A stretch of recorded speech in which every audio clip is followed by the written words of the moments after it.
आरोग्य, शिक्षण, तंत्रज्ञानाचा वापर यासारख्या विविध क्षेत्रांमध्ये काही जिल्हे मागे पडले आहेत, पण काही अधिकच अधोगतीला गेले आहेत. अशा मुद्द्यांवर प्रकाश टाकण्याची गरज आहे. केवळ पायाभूत सुविधा उपलब्ध करून दिल्याने विकास साध्य होणार नाही, त्याची प्रभावी अंमलबजावणी होणं गरजेचं आहे, असे कर्नाटक प्रादेशिक असमतोल निवारण समितीचे अध्यक्ष प्राध्यापक एम गोविंदराव यांनी सांगितले. गुरुवारी सुवर्ण विधानसौधात आयोजित पत्रकार परिषदेत ते बोलत होते. समिती गुणवत्तेला प्राधान्य देईल. काही क्षेत्रांमध्ये असलेली मागासलेपणाची समस्या सखोल अभ्यास करण्याची आवश्यकता आहे. तसेच शहर आणि गावांमध्ये योग्य पायाभूत सुविधा निर्माण केल्यास एकूण विकासाचा वेग वाढू शकतो, असे त्यांनी स्पष्ट केले.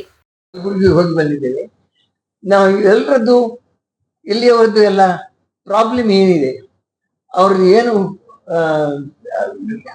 ಇದು ಡೆವಲಪ್ಮೆಂಟ್ ಯಾಕೆ ಆಗ್ತಾ ಇಲ್ಲ, ಇಲ್ಲಿ ಪೊಟೆನ್ಷಿಯಲ್ ಏನು, ಇಲ್ಲಿ ಏನೆಲ್ಲ ಪಾಲಿಸಿ ಚೇಂಜಸ್ ಮಾಡಬೇಕಾಗುತ್ತೆ, ಇದೆಲ್ಲ ತಿಳ್ಕೊಳ್ಲಿಕ್ಕೆ ಅಂತೇಳಿ ಫಸ್ಟ್ ಹ್ಯಾಂಡ್ ಬಂದು ಮಾತಾಡಿ ತಿಳ್ಕೊಳ್ಬೇಕು ಅಂತೇಳಿ ಇಲ್ಲಿ ಬಂದಿದ್ದೇವೆ. ಸೊ ಇದಾದ್ಮೇಲೆ ಇನ್ನು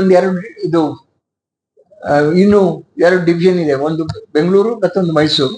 ಅದಾದ್ಮೇಲೆ ನಾನು ಅಥವಾ ನನ್ನ ಸಹೋದ್ಯೋಗಿಗಳು ಪ್ರತಿ ಡಿಸ್ಟಿಕ್ಗಳಿಗೂ ಹೋಗಿ ಡಿಸ್ಕಸ್ ಮಾಡ್ತೇವೆ. ಏನು ವಿಶೇಷ ಏನು ಇದೆ ಅಂತ ಹೇಳ್ಕೊಂಡು ಇಲ್ಲಿ ಇವರು ಬಾಗಲಕೋಟೆಯವರಿಗೆ ಇಲ್ಲಿ ಧಾರವಾಡದಲ್ಲಿ ಪ್ರೊಫೆಸರ್ ಆಗಿದ್ದಾರೆ. ಅವರು ಇಲ್ಲಿದ್ದು ಪ್ರತಿ ಈ ಡಿವಿಷನ್ ಅಲ್ಲಿ ಪ್ರತಿ ಡಿಸ್ಟ್ರಿಕ್ಟ್ ಅಲ್ಲಿ ತಾಲೂಕುಗಳಲ್ಲಿ ಏನೆಲ್ಲ ರಿಸೋರ್ಸಸ್ ಏನಿದೆ, ಅಡ್ವಾಂಟೇಜ್ ಏನಿದೆ, ಕಂಪೇರಿಟಿವ್ ಅಡ್ವಾಂಟೇಜ್ ಏನಿದೆ, ಅದನ್ನು ಯಾವ ರೀತಿಯಲ್ಲಿ ಹಾರ್ನೆಸ್ ಮಾಡಬಹುದು, ಯಾವ ರೀತಿಯಲ್ಲಿ ಡೆವಲಪ್ ಮಾಡಬಹುದು, ಅದ್ರ ಬಗ್ಗೆ ಅವರು ಇನ್ನೂ ಕೂಲಂಕಷವಾಗಿ ಇದು ಮಾಡ್ತಾರೆ, ಅಭ್ಯಾಸ ಮಾಡ್ತಾರೆ, ಅದರ ಮೇಲೆ ರಿಪೋರ್ಟ್ ಬರೀತಾರೆ. ನಾವು ಇಲ್ಲಿ ಬಂದಿರೋ ಈಗ ಅದೇ ಹೇಳಿದ ಇಲ್ಲಿ ಬಂದಿರೋದು ಇಲ್ಲಿ ಅವ್ರದ್ದು ಎಕ್ಸ್ಪೀರಿಯನ್ಸು, ಇಲ್ಲಿ ಅವ್ರದ್ದು ಪ್ರಾಬ್ಲಮ್ಸು, ಇಲ್ಲಿ ಅವ್ರದ್ದು ನಮ್ಗೆ ಏನು ಅಡ್ವೈಸ್ ಇದೆ ಅದು ಕೇಳ್ಕೊಂಡು ಹೋಗ್ಲಿಕ್ಕೆ ಅಂತ ಬಂದಿರ್ತೀವಿ. ಒಂದ್ ನಿಮಿಷ ಇನ್ನೊಂದು ಆಡ್ ಮಾಡ್ತೇನೆ.